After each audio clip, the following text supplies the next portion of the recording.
پیغمبر حضرت محمد صلی اللہ علیہ وسلم رہا کرتے تھے یہاں، وہ یعنی کہ کس طرح سے موو کیا کرتے تھے، کیا ایکٹیویٹیز ہوتی تھی جو آج تک ہم نے کتابوں میں پڑھی، وہ سب کچھ سامنے نظر آ رہا تھا، میں اس کو امیجن کر سکتی تھی۔ تو یہ اگلے دن کی آپ کو ویڈیو دکھا رہی ہوں۔ اگلے دن بھی بادل ایسے ہی آسمان پر بھرے ہوئے تھے، اور یہ اگلے دن میں عصر کے وقت ہی دوبارہ پہنچ گئی تھی تاکہ مجھے اندر جگہ مل جائے افطاری کے لیے، اور فائنلی مجھے اندر جگہ مل گئی افطاری کے لیے، تو میں نے نیکسٹ افطاری مسجد نبوی کے اندر ادا کی۔ اور یہ 27 کی رات کا منظر آپ کو دکھا رہی ہوں۔ اس وقت بارش بہت تیز شروع ہو چکی تھی اور موسم بہت سہانا ہو چکا تھا، لیکن جیسے ہی نماز عشاء کا وقت شروع ہوا تو بارش رک چکی تھی۔ روزے تھے تو ہماری روٹین تقریباً یہ ہوتی تھی کہ ظہر اور عصر کے دوران میں مسجد میں آ جاتی تھی، اور اس کے بعد مغرب کے بعد ہم نکلتے تھے، اور عشاء تک ہم ہوٹل وغیرہ میں اپنا ڈنر وغیرہ کرنے کے بعد دوبارہ مسجد میں آ جاتے تھے، تو پھر سحری کے بعد یا سحری کے وقت ہوٹل میں دوبارہ جاتے تھے، اور پھر فوراً سحری کر کے نماز فجر کے لیے مسجد نبوی میں آ جاتے تھے، صبح تک عبادت کرتے تھے، اور 7-8 کے قریب دوبارہ ہوٹل میں آ کر سو جاتے تھے۔ تو یہ 27ویں کی رات خوب عبادت کی، بہت مزہ آیا، اور بہت دعائیں کی، سب کو دعاؤں میں یاد رکھا، اپنے گناہوں کی معافی مانگی، اور اس کے بعد یہ 27ویں کی صبح کا منظر آپ کو دکھا رہی ہوں، ذرا دیکھیں۔ یہ فجر کے ٹائم کے بعد کا منظر ہے، آسمان دیکھیں، اور یہ 27ویں کی صبح کا منظر ہے۔ میں تقریباً نماز کے بعد اندر بیٹھ گئی تھی، قرآن پاک کی تلاوت وغیرہ کی، اس کے بعد جب باہر نکلی تقریباً 8 بجے کا ٹائم تھا، تو سوچا اس روح پرور منظر کو کیپچر کیا جائے۔ تو کیونکہ روزے تھے تو یہ سارے آب زمزم کے کولرز کو انہوں نے سائڈ پہ رکھ دیتے تھے، اور شام کے ٹائم جب عصر کا ٹائم ہوتا تو یہ بھر کے دوبارہ لگا دیے جاتے تھے پوری مسجد کے اندر۔ اس وقت کیونکہ سب کا روزہ ہے تو اس لیے ان کو سائڈ پہ رکھ دیا گیا ہے۔ تو یہ بہت خوبصورت منظر تھا کہ صبح کے وقت یہاں سے چھت کو ہٹا دیا جاتا ہے، جو کہ ریموو ہو جاتی ہے، سائڈ پر ہو جاتی ہے، تاکہ وینٹیلیشن ہو سکے اور دھوپ اور ہوا اندر آ سکے۔ تو مجھے یہ دیکھ کر بہت امیزنگ لگا، تو میں نے سوچا اس کو کیپچر کیا جائے اور سب کے ساتھ شیئر کیا جائے۔ تو finally I am going towards my hotel تاکہ تھوڑا ریسٹ کیا جائے، اور آج دوپہر کو ہم نے کچھ زیارات کے لیے نکلنا تھا، تو یہ زیارت کا سفر شروع کیا گیا۔ اور آپ کو بتاتی چلوں کہ ہمارا تقریباً 7 to 8 ڈیز کا ٹور تھا یہ عمرے کا۔ مدینہ میں زیارتوں کے لیے جب گئے تو سب سے پہلے ہم جنت البقیع کی طرف گئے، کیونکہ وہ راستے میں پڑتی تھی، وہاں تمام صحابہ کرام کی قبریں مبارک ہیں، اور وہاں کیونکہ عورتوں کو اندر جانے کی اجازت نہیں ہے، سو ہم نے باہر کھڑے ہو کر ہی فاتحہ پڑھی اور دعا کی کہ وہ کیا ہے خوش قسمت لوگ ہوں گے جن کے بارے میں ہمارے حضور پاک صلی اللہ علیہ وسلم خود شفاعت کریں گے اور کہیں گے کہ قیامت کے روز یہ زمین کا ٹکڑا اسی طرح سے اوپر اٹھا لیا جائے۔ اس کے بعد ہم پہنچے مدینہ کی پہلی مسجد یعنی کہ مسجد قباء میں، جہاں 2 رکعت نوافل ادا کرنے کا ثواب ایک عمرے کے برابر ہے۔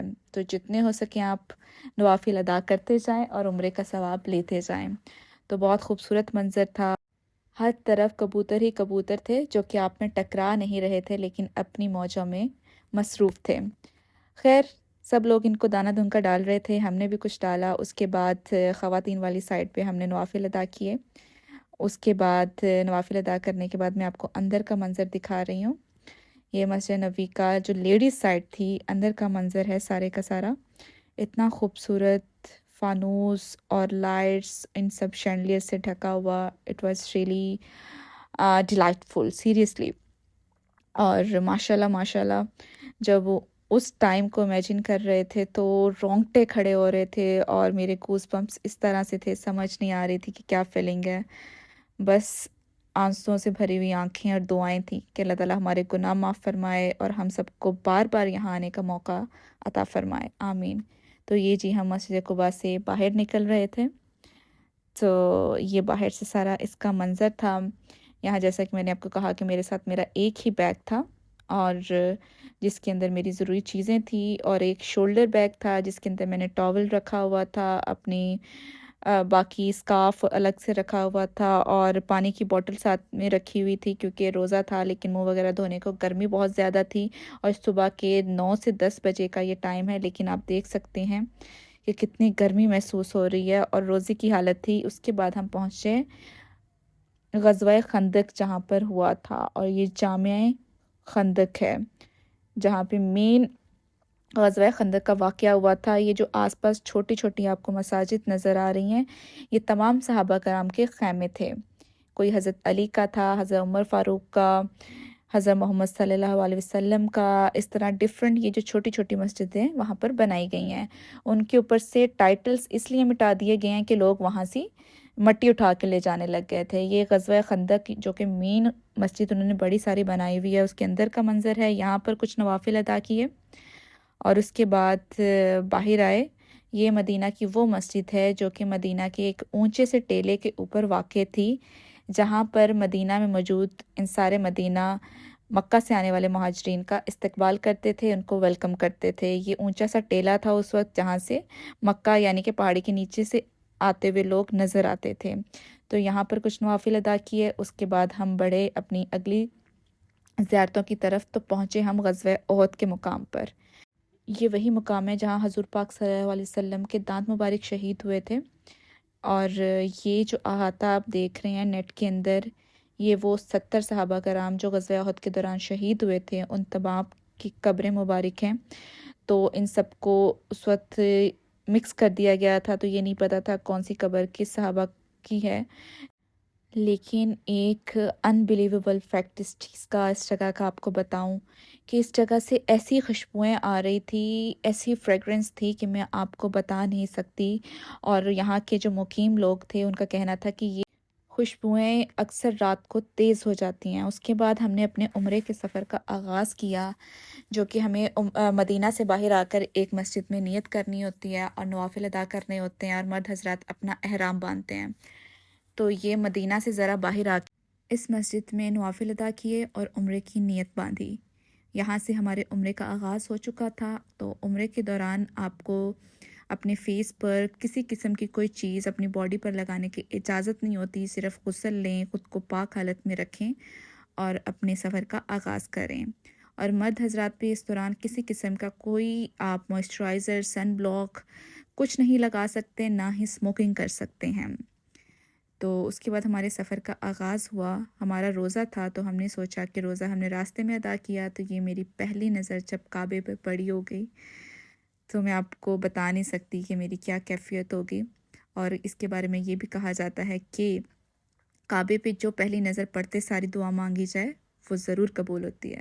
تو میں نے تھوڑی سمارٹنیس دکھائی، اور جیسے ہی میری پہلی نظر پڑی تو میں نے ایک تو دعاؤں کے فوراً بعد نہ آنکھ جھپکنے سے پہلے یہ دعا مانگ لی کہ یہاں رہتے ہوئے میں جو جو دعا مانگوں وہ قبول ہو جائے۔ تو اس کے بعد ہم نے اپنے عمرے کے سفر کا آغاز کیا۔ یہاں پہ میں نے 2 رکعت نوافل ادا کیے اور پھر طواف شروع کیا۔ اور طواف کرتے کرتے میں آپ کو اپنی فیلنگز نہیں بتا پا رہی کہ کیا تھیں۔ اور کہتے ہیں کہ طواف کرتے ہوئے ضروری نہیں ہے کہ آپ عربک جو جتنی بھی دعائیں ہیں ان کو پڑھیں، اگر آپ کو نہیں آتی تو آپ اپنے دل میں جو دعائیں ہیں، اپنے گناہوں کی معافی، جو دعائیں مانگنا چاہتے ہیں ویسے ہی مانگیں۔ تو طواف ہم شروع کرتے ہیں جہاں پہ ایک طرف گرین لائٹس لگی ہوتی ہیں اور دوسری طرف حجرہ اسود ہوتا ہے۔ تو حجرہ اسود کی طرف ہاتھ اٹھا کر ہم 3 بار بسم اللہ اللہ اکبر، بسم اللہ اللہ اکبر کہتے ہیں، اور وہاں سے ہمارے چکر کا آغاز ہوتا ہے، طواف کا آغاز ہوتا ہے۔ یہ آپ کو مقام ابراہیم کی زیارت کروا رہی ہوں۔ سبحان اللہ، ماشاء اللہ ماشاء اللہ۔ تو میں نے بہت پہلے دن تو فیملی کے ساتھ کیا تھا، تو اس لیے اندر نہیں گھس کے کر سکی تھی، باہر سے کیا تھا۔ تو دوسرے دن خود اکیلے کیا، تو سوچا کہ آپ سب کو اندر ان مقامات کی زیارت کرواؤں، اور وہاں رہتے ہوئے مختلف دعائیں پڑھتے رہیں۔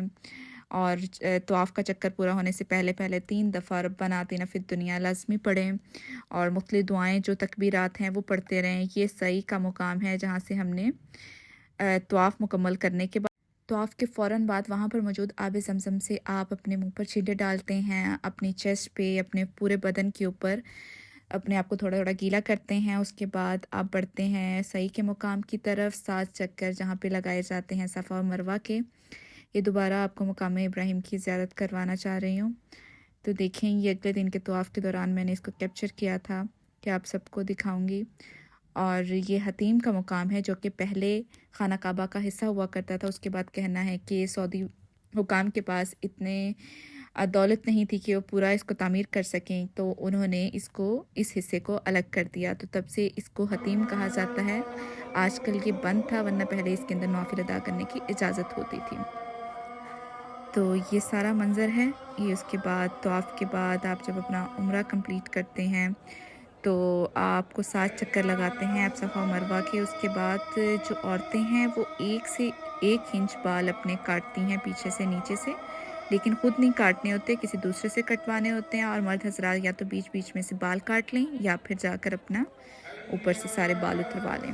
یہ وہاں کا فیمس کلاک ٹاور ہے۔ یہ اگلے دن کے جب میں نماز طواف کمپلیٹ کرنے کے بعد جب نماز عشاء ادا کر رہی تھی، یہ اس وقت کا آپ کو روح منظر دکھا رہی ہوں۔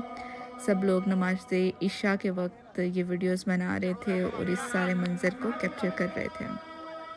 الحمدللہ مجھے موقع ملا پہلی صف میں باجماعت نماز ادا کرنے کا۔ تو اس دن ہمارا کوئی 28واں یا 29واں روزہ تھا، اور اس کے بعد اپنے سارا میں نے طواف وغیرہ کیے، عمرے کیے۔ لیکن جب بھی آپ مکہ میں ایک عمرہ کرنے کے بعد ضروری ہے کہ جب دوسرا عمرہ آپ نے کرنا ہے تو مکہ سے باہر آپ کو جانا ہوگا کسی مسجد میں جہاں نوافل ادا کرنے ہوں گے، نیت کرنی ہوگی عمرے کی، اور پھر واپس آنا ہوگا عمرہ ادا کرنے کے لیے۔ میں دوسرے عمرے کے لیے مکہ سے باہر آدھے گھنٹے کے فاصلے پر ایک مسجد ہے، مسجد عائشہ، جہاں سے حضرت عائشہ نے اپنے عمرے کے آغاز کیا تھا، وہاں گئی، نیت باندھی اور دوبارہ مکہ کی طرف تشریف لائی اور اپنا عمرہ ادا کیا۔ جبکہ طواف کے لیے آپ کو صرف 7 چکر چاہیے ہوتے ہیں تو آپ کا طواف پورا ہو جاتا ہے۔ تو یہ سارا عشاء کی نماز کے وقت کا منظر ہے۔ تو یہ میں نے نماز ادا کی، نماز عشاء، اور بہت خوبصورت وقت گزرا، اور سارا دن اور ہر وقت دل کرتا تھا کہ بندہ کعبے کے سامنے بیٹھا رہے اور دعائیں مانگتا رہے اور بس اس کو دیکھتا رہے۔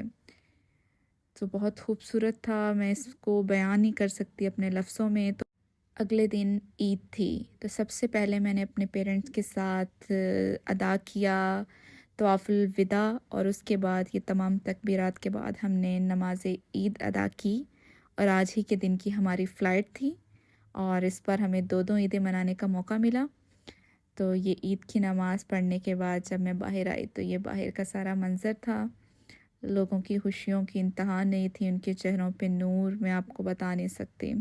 آج ہی کے دن کی فلائٹ تھی، تو ہم پہنچے ایئرپورٹ پہ، وہاں سے flight, and then we came to Pakistan. If you like it to subscribe to my YouTube channel and stay connected with me for more and more vlogs. Thank you so much.